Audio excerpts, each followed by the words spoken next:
राम कहने से क्या होता है, जोड़ से राम कहने से क्या होता है। श्री राम रक्षा स्तोत्र में एक श्लोक है, भर जन्म भव बीजानाम अर्जनम सुख संपदाम तरजनम यमदूतानां। कब? राम रामेति गर्जनम। गर्जना पूर्वक राम नाम का उच्चारण करने से 3 काम होते हैं। भरजनम भव बीजानाम, संसार में पौधा निकलता है तो बीज से निकलता है ना। कोई भी पुष्प, पौधा, पेड़ निकलते हैं तो बीज से। उसी प्रकार इस जीवात्मा का भी बीज है, जिससे इस जीवात्मा को जन्म मिलता है जगत में। कहते हैं भरजनम भव बीजानाम, इस भव रूपी बीज को भूंज दे। भूजना समझते हैं? अच्छा बताओ, चना को लेकर यदि तवा पर भूंज दिया जाए, भूजना समझ रहे हैं ना, भूंज दिया जाए, अब भूजने के बाद उस बीज को मिट्टी में डाला जाए तो क्या उससे पौधा निकलेगा? तो जिस प्रकार बीज को भूंज देने से उससे पौधा नहीं निकल पाएगा, उसी प्रकार जो गर्जना पूर्वक राम राम का उच्चारण करता है, ये राम नाम का उच्चारण जीव के भव बीज को भूंज देता है, अर्थात उस जीव का दोबारा जन्म होने वाला नहीं है, उसको मुक्ति प्राप्त हो जाए। ये तो एक रहा,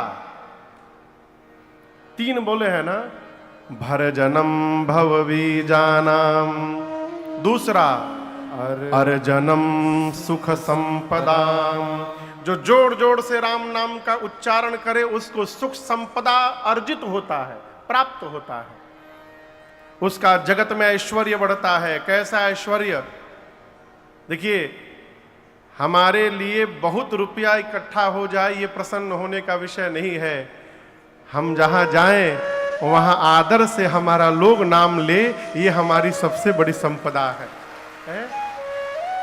कीर्ति यशस्य जीविति, मनुष्य जीवित रहते जीवित नहीं रहता। मनुष्य वास्तव में तब जीवित रहता है जब वो इस जगत से चला जाए और उसके जाने के बाद भी संसार में उसका नाम जीवित है, वो जीवित है, वो अमर है। अर्जनम सुख संपदाम, उस मनुष्य को सुख संपत्ति प्राप्त होती है। पहला क्या हुआ? भरजनम भव बीजानाम, दूसरा अर्जनम सुख संपदाम, तीसरा तरजनम यमदूतानाम। यमराज के दूत यदि लेने आ जाए तो ये राम नाम की गर्जना उनको दौड़ा कर भगाता है, भागो यहां से। तरजनम यमदूतानाम, भगवान का भजन करने वाले जीव को यमराज के दूत की क्षमता नहीं कि स्पर्श कर दे। उसके लिए तो भगवान के धाम से भगवान के पार्षद आते हैं और उस जीव को भगवान के धाम लेके चले जाते हैं, सीधे भगवान के धाम। ये तीनों कब होता है? राम रामेति गर्जनम, जब गर्जना पूर्वक राम नाम का उच्चारण हो जीवन में, तो ये तीनों कार्य पूर्ण होते हैं। इसलिए जब भी कभी अवसर मिले राम राम कहने का, तो आलसी होकर नहीं कहना चाहिए, एकदम बुलंदी में कहना चाहिए, जय सिया राम, जय सिया राम। ये हुई ना बात। हनुमान जी की तरह आप लोग को भी जगाना पड़ता है। कल हमने और आपने यहां पर विवाह महोत्सव मनाया, श्री सीताराम विवाह महोत्सव। आज कथा अयोध्या कांड में प्रवेश करती है। किस कांड में? जोर से कहिए, अयोध्या कांड। श्री अयोध्या कांड के प्रारंभ में पूज्यपाद गोस्वामी श्री तुलसीदास जी महाराज ने 3 श्लोक लिखे हैं। पहले श्लोक में भगवान शंकर का वंदन किया है, दूसरे श्लोक में राम जी के मुख का वंदन किया है, और तृतीय श्लोक में मेरे पीछे जो आप स्वरूप दर्शन कर रहे हैं मेरे ठाकुर जी का, इस स्वरूप का वंदन किया है। शंकर भगवान के लिए गोस्वामी जी कहते हैं, यशांके च विभाति भूधर सुता देवा पगामस्तके भाले बाल विधुर गले च करलम यस्यो रसी व्याधरा। जिन भगवान शंकर के बाम भाग में मां पार्वती विराजमान है, कहीं यशांक के है कहीं बामांक के है, किसी किसी पाठ में, जिनके सिर पर देव नदी मां गंगा है, ललाट पर दूज के चंद्रमा है, गले में हलाहल विष है, वक्षस्थल पर वासुकी सर्प यज्ञोपवीत की भांति सुशोभित है। जो भगवान शंकर सर्वत्र हैं, सबके स्वामी हैं, उन भगवान शिव को मैं बारंबार वंदन करता हूं। देखिए, जीवन में भजन कैसे करना है यदि सीखना है तो भगवान शंकर का दर्शन करिए।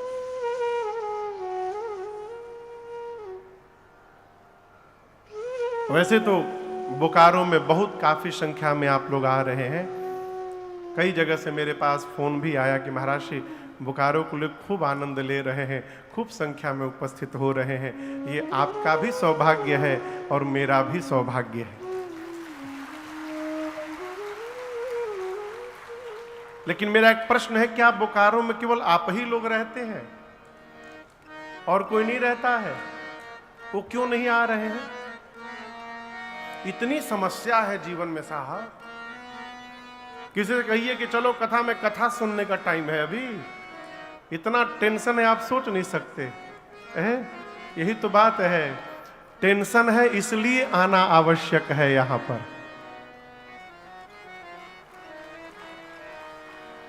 आप समझ रहे मेरी बात को? भगवान शंकर से अधिक कोई समस्या में रहता है। अब आप कहोगे महाराज जी तो भगवान है, इनको क्या समस्या है? प्रेमचंद जी, हम गिना रहे समस्या। देखिए,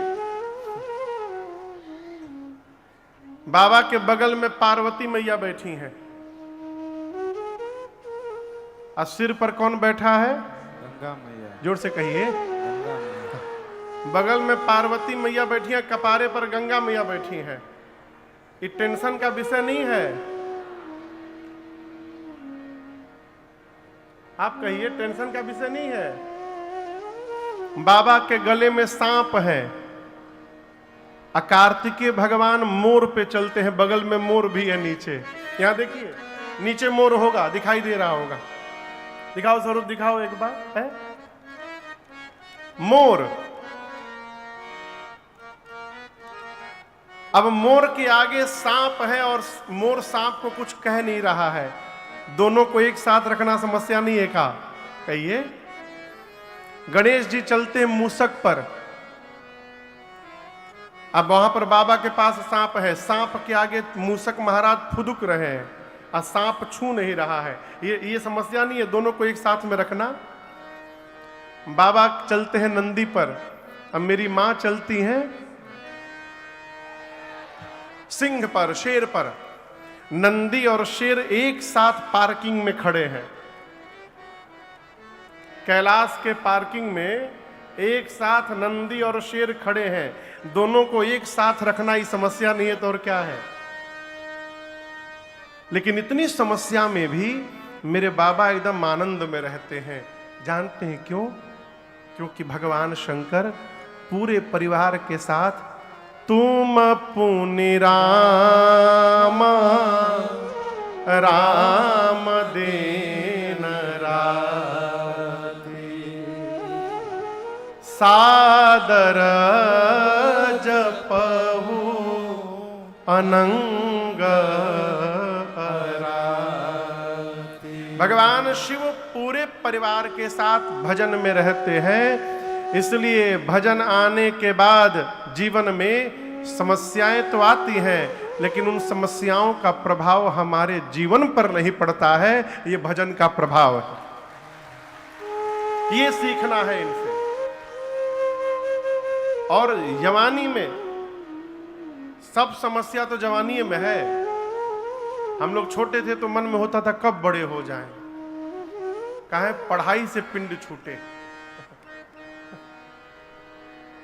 लेकिन अब सही बताएं आपको, अब मन करता है काश फिर से छोटे हो जाते।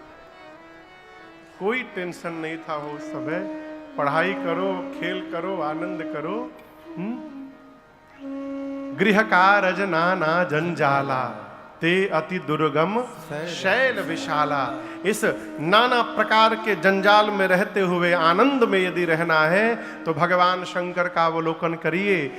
जवानी की कथा है अयोध्या कांड की कथा, इसलिए भगवान शंकर की तरह भजन में लगे रहिए और अपने कर्तव्य का पालन करते रहिए। पूरा जीवन आनंद पूर्वक निकल के चला जाएगा और पता भी नहीं चलेगा। इसलिए पहले श्लोक में बाबा को वंदन किया, दूसरे श्लोक में राम जी के मुख को वंदन किया।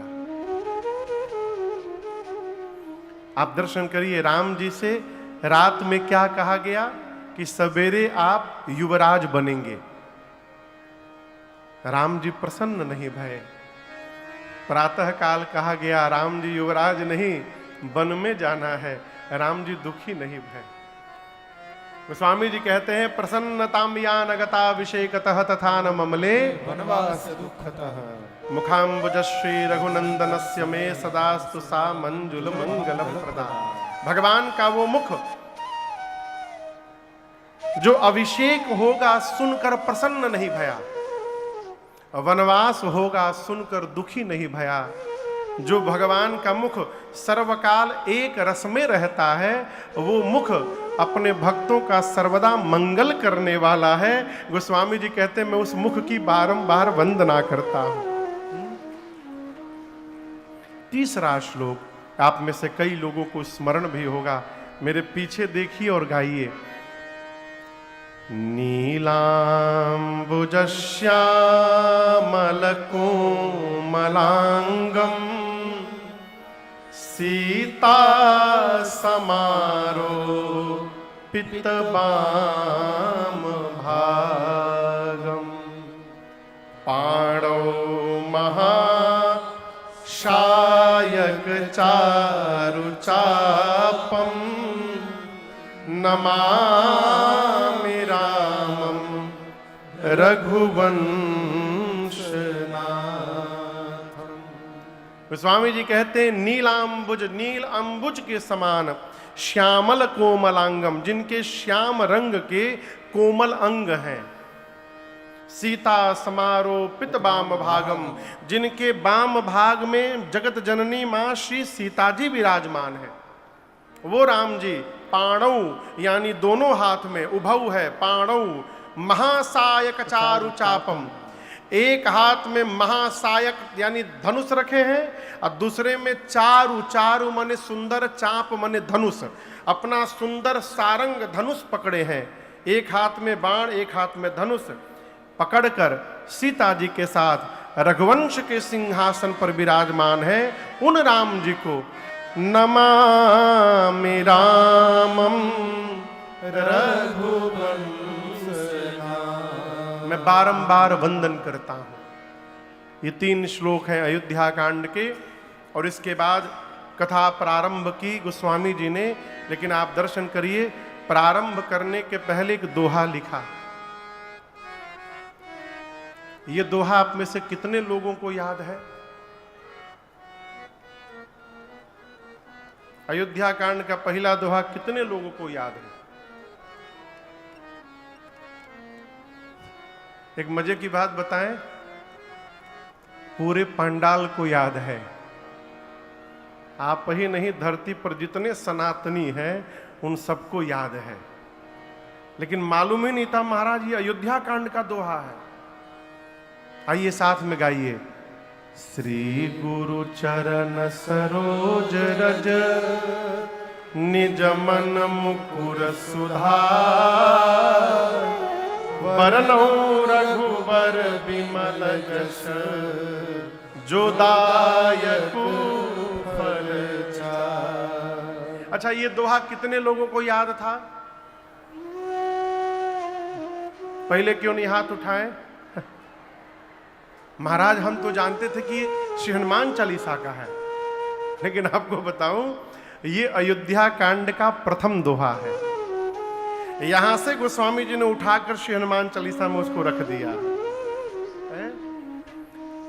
गोस्वामी तुलसीदास जी अयोध्या कांड की कथा प्रारंभ करने से पूर्व कहते हैं, श्री गुरु चरण सरोज रज, सरोज यानी कमल, चरण यानी पांव, मैं अपने श्री गुरुदेव भगवान के कमल रूपी पांव में जो रज लगा है, धूल लगा है, उस धूल से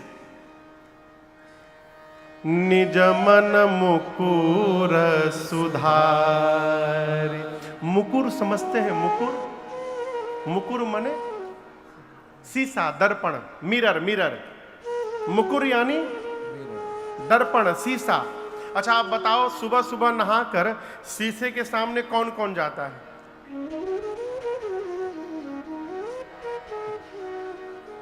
सब जाते होंगे, छोड़ एक आदमी को।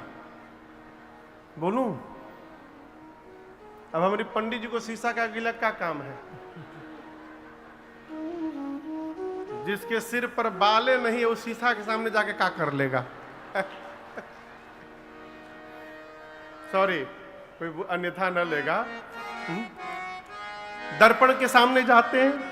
अच्छा आप बताओ, दर्पण पर यदि मैल जमा हो तो आपको चेहरा दिखाई देगा? कहा करिए, बीच में नहीं दिखाई देगा। तो आप क्या करेंगे? उसको साफ करेंगे। जिस प्रकार दर्पण पर मैल जम जाए तो अपना मुख नहीं दिखाई पड़ता, उसी प्रकार मन पर यदि मैल जम जाए तो भगवान की कथा समझ में नहीं आती है, भगवान का चरित्र समझ में नहीं आता है। इसलिए भगवत चरित्र को समझना है तो मन को निर्मल करना अति आवश्यक है। और ये मन निर्मल होगा कैसे? गुरु जी की कृपा से। गोस्वामी जी कहते हैं, श्री गुरु चरण सरोज रज निज मन मुकुर सुधार। अपने मन रूपी दर्पण को सुधार कर, साफ करके, मैं अब बरनौ रघुबर बिमल जस जो दायक फल चार। मैं भगवान के इस विमल यश का वर्णन करने जा रहा हूं जो 4 फल देगा। कितना फल? 4। कौन कौन सा फल देगा? आम, केला, संतरा, चौथा हो सेब। हाँ? सेब। सेव बहुत फेवरेट है, कहा था सेव। ये फल नहीं मिलेगा। क्या मिलेगा? धर्म, दूसरा अर्थ, तीसरा काम और चौथा मोक्ष। भगवान के यश का गुणगान मनुष्य को चारों पुरुषार्थ देने में सक्षम है। इसलिए गोस्वामी जी कहते हैं, मैं मन को निर्मल कर रहा हूं। बतिया समझ में आ रही है? इसलिए कुछ ना करिए, मन निर्मल करिए। मन निर्मल नहीं होगा तो आप भगवान के लिए दौड़िएगा, मन निर्मल हो जाएगा तो भगवान आपके लिए दौड़ने लगेंगे। इसलिए मन निर्मल करिए, मन निर्मल। राम जी कहते, मैं नहीं कह रहा हूं, ये राम जी कहते हैं, निर्मल मन जन सो मोहि पावा। राम जी क्या कहते हैं? निर्मल मन, जिस मनुष्य का मन निर्मल हो गया सो मोहि पावा। पावा माने पाएगा नहीं, पावा यानी पाया हुआ है। भगवान को ढूंढना नहीं है, भगवान मिले मिलाए हैं। दिखाई काहे नहीं पड़ते महाराज? मन निर्मल नहीं है, इसलिए दिखाई नहीं पड़ते हैं?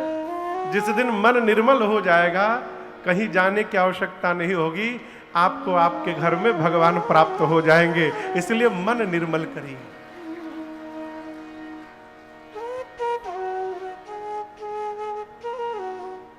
पूज्यपाद गोस्वामी तुलसीदास जी अयोध्या कांड की प्रथम चौपाई लिखते हैं। आगे आगे हम गाएंगे, पीछे से सुनकर आप गाइएगा, ठीक है? जब तेरा ब्याही घर आए, जब तेरा ब्याही घर आए,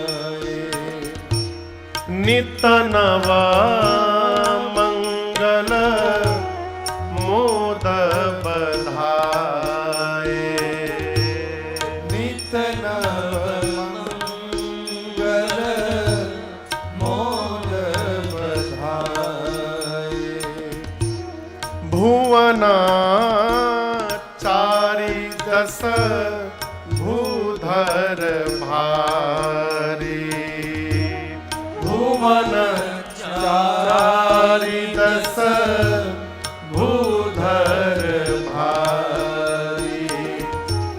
सुकृत मेघ पर सही सुख बारी।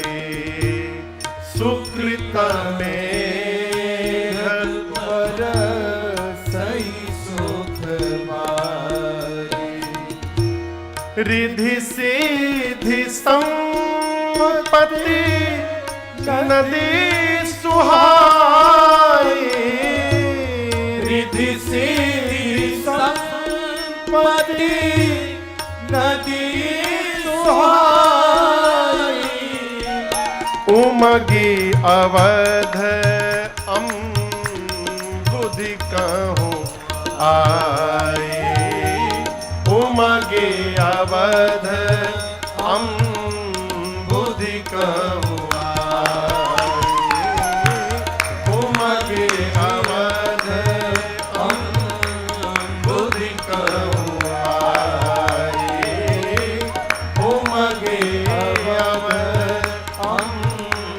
बुद्धि कहूँ आई।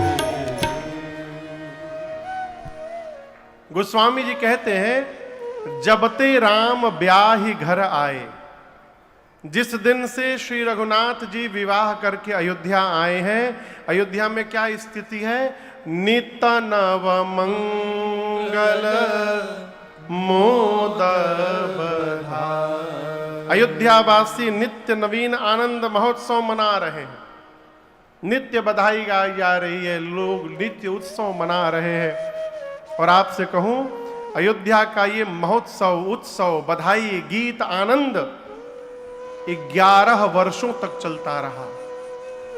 कितने दिन तक? भगवान विवाह करके आए, उसके बाद 11 वर्ष तक अयोध्या में ये उत्सव नित्य चलता रहा। आप कहोगे महाराज ये कैसे संभव है? स्वभाव से संभव है। कई लोग सब कुछ होने के बाद भी रोते रहते हैं और कई लोग अभाव में भी आनंद में झूमते रहते हैं। ये स्वभाव है। प्रेम भैया, यदि आनंद में रहने का स्वभाव बन गया तो आप धरती के किसी भी कोने में रहेंगे तो नाचते रहेंगे। और रोने का यदि स्वभाव बन गया तो वैकुंठ मिलने का बाद भी आदमी रोता ही दिखाई पड़ेगा। वो है स्वभाव। अयोध्या में लोग आनंद महोत्सव मना रहे हैं। गोस्वामी जी कहते हैं, भुवन 4 10। 4 10 कितने होते हैं? 14 भुवन में ये महोत्सव चल रहा है। ऐसा लगता है कि अवधवासियों के जीवन के सत्कर्म सुकृत मेघ, जीवन के सत्कर्म मेघ बन करके, बादल बन के अयोध्या वासियों के ऊपर सुख की वर्षा कर रहे हैं। सब प्रकार से लोग प्रसन्न हैं, सब विधि सब पुर लोग सुखारे। देखिए, एक आपका भ्रम दूर कर दे हम। आज किसी ने मेरे से प्रश्न किया कि प्रातःकाल एक प्रेस के साथ संवाद था, तो किसी ने प्रश्न किया, महाराज जी जीवन में कर्म महत्वपूर्ण है कि धर्म?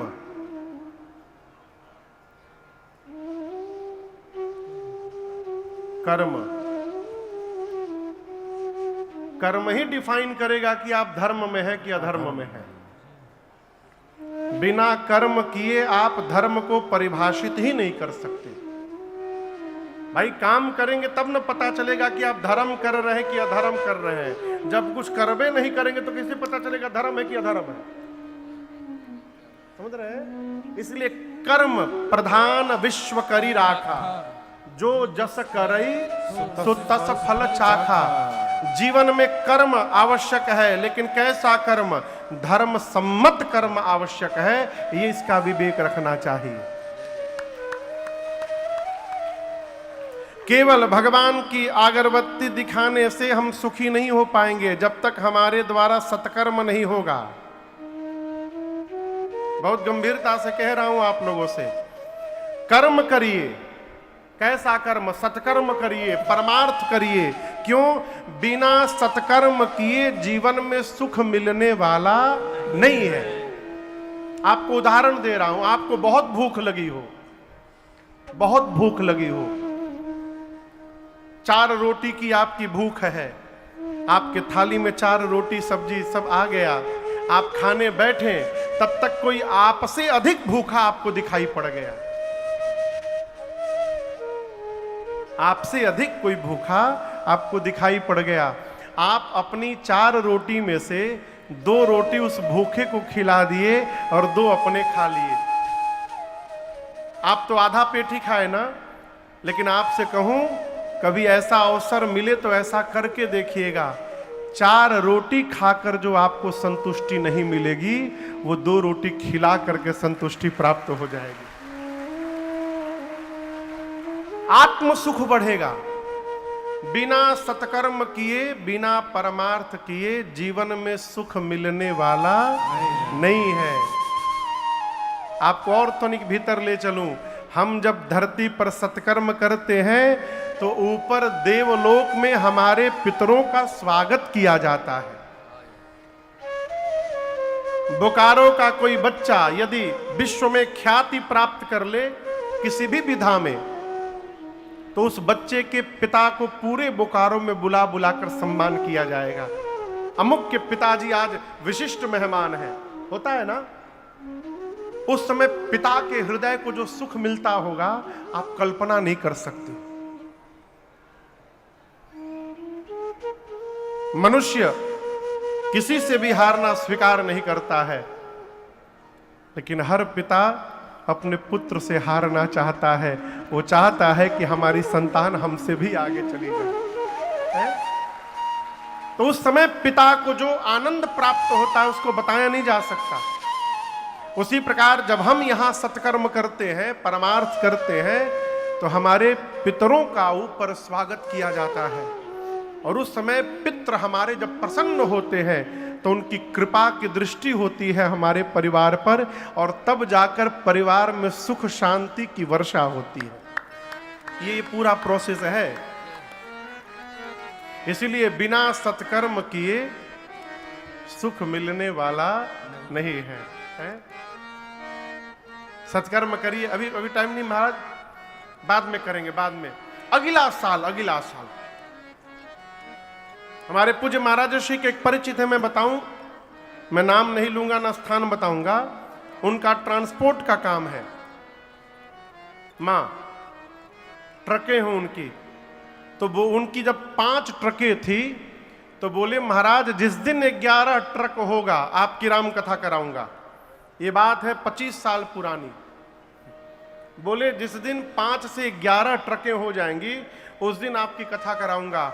आज उनके पास 450 ट्रक है, लेकिन आज तक कथा नहीं हो पाई। 450 ट्रक है, आज कथा नहीं हो पाई। इसलिए सत्कर्म के लिए कल पर न टालिए, तुरंत करिए। भगवान जितना दिए उतने में करिए। कहो कल क्या होगा कौन जानता है? हम लोग एक पद गाते हैं, अरे किस धुन में बैठा बावरे और तू किस मद में मस्ताना है। ओ सोने वाले जाग जा, संसार मुसाफिर खाना है। ओ सोने वाले जाग जा, संसार मुसाफिर खाना है। किस धुन में बैठा बावरे, किस धुन में बैठा बावरे, किस मद में तू मस्ताना है। वो सोने वाले जाग जा, संसार मुसाफिर खाना है। ओ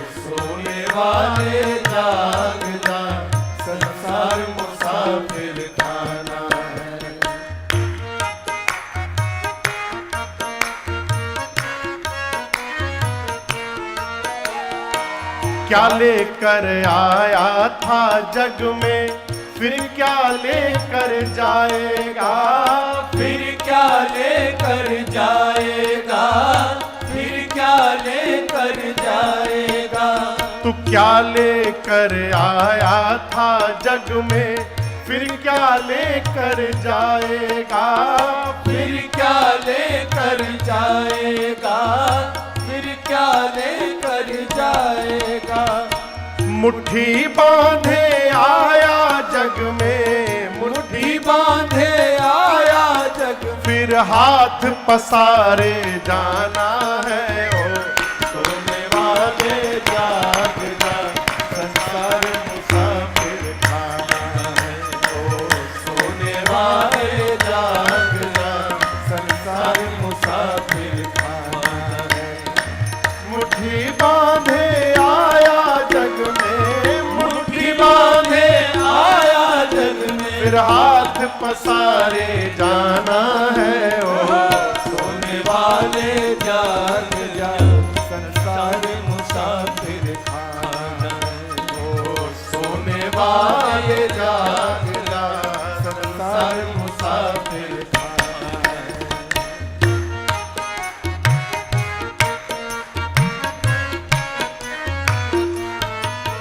कोई आज गया, कोई कल गया, कोई चंद रोज में जाएगा।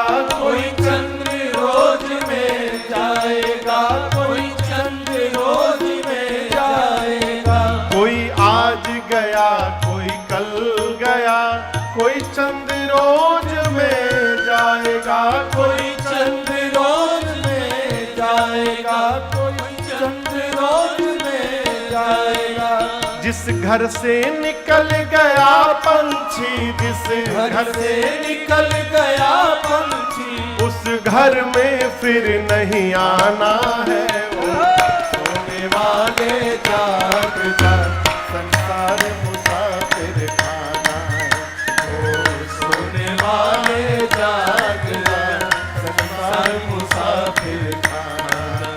इस घर से निकल गया पंछी, इस घर से निकल गया पंछी, उस घर में फिर नहीं आना है। ओ सोने वाले जाग जा, संसार मुसाफिर खाना है। ओ सोने वाले जाग जा, संसार मुसाफिर खाना है।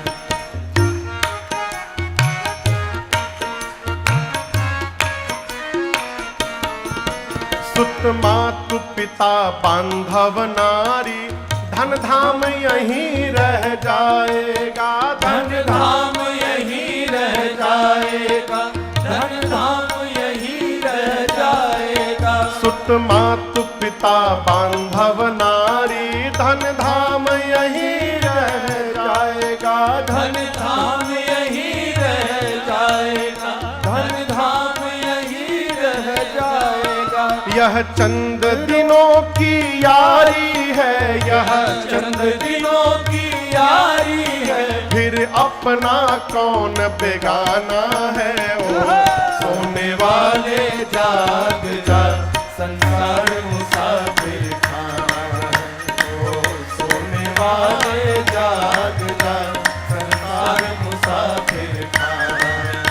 यह चंद दिनों की यारी है, यह चंद दिनों की यारी है, फिर अपना कौन बेगाना है। वो सोने वाले जाग जा, संसार मुसाफिर खाना है।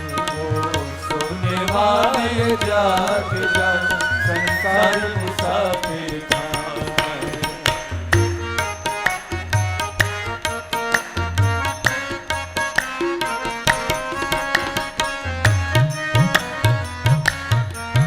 कहे भिक्षु यति हरि नाम जपो, फिर ऐसा समय न आएगा, फिर ऐसा समय न आएगा।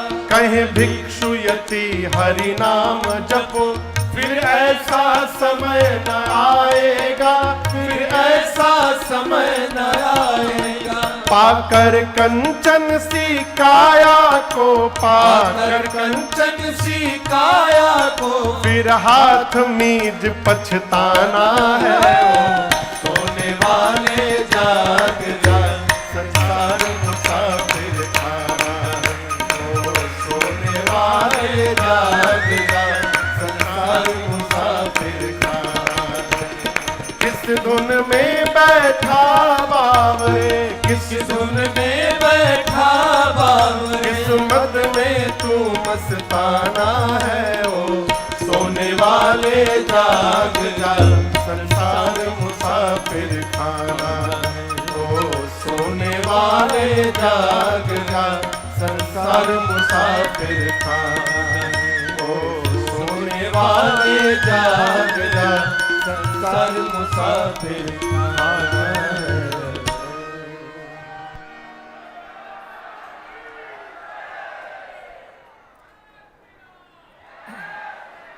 बैठिए बैठिए। सोने वाले जाग जा,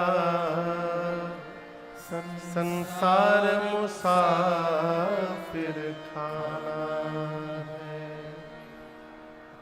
सत्कर्म करिए। कब करें महाराज? तुरंत करिए। है